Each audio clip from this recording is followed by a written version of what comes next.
Naked Rancher here for my Women Rancher series. Alice Greenough Orr was born on a ranch in Montana with 7 siblings.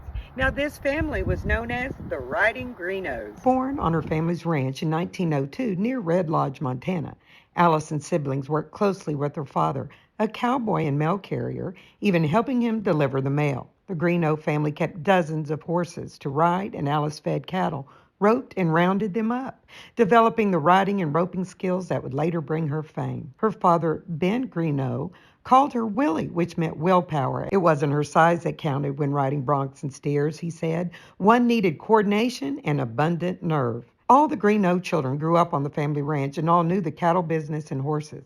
5 of them, Turk, Bill, Frank, Margie, and Alice, went on to the big-time rodeo. Between them, they most likely captured every championship rodeo offered. Alice started rodeoing while still in grammar school. I cut class to ride saddle broncs in the local fair. She broke her ankle in 1930 and was on crutches until 1932. That year, she went to Mexico City to take part in the Rancho Charros, a Mexican fiesta held in the bull ring. Then on to Spain. She rodeoed in 40 of that country's largest bull rings. Alice won the World Championship in women's bronc riding in Boston in 1933, 35, and 36, and again in 40. The saddle bronc event was closed to women after 1941. In a full life of professional rodeoing, Alice traveled through the United States, Spain, Mexico, France, Australia, and to Canada, mingling with royalty and the famous. Alice taught the actress Dale Evans, the wife of Roy Rogers, how to ride.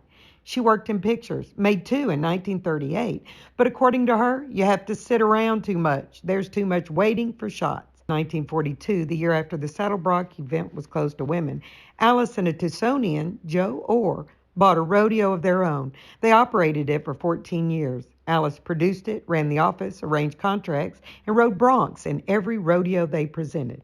A reporter summed up Greenough's life and energy in 1945.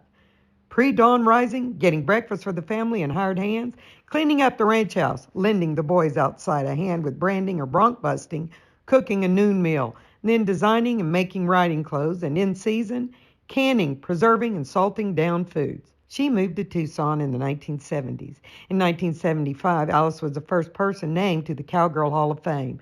In 1983, she was named to the Cowboy Hall of Fame. She died at her Tucson home in 1995 at age 93. Naked Rancher out.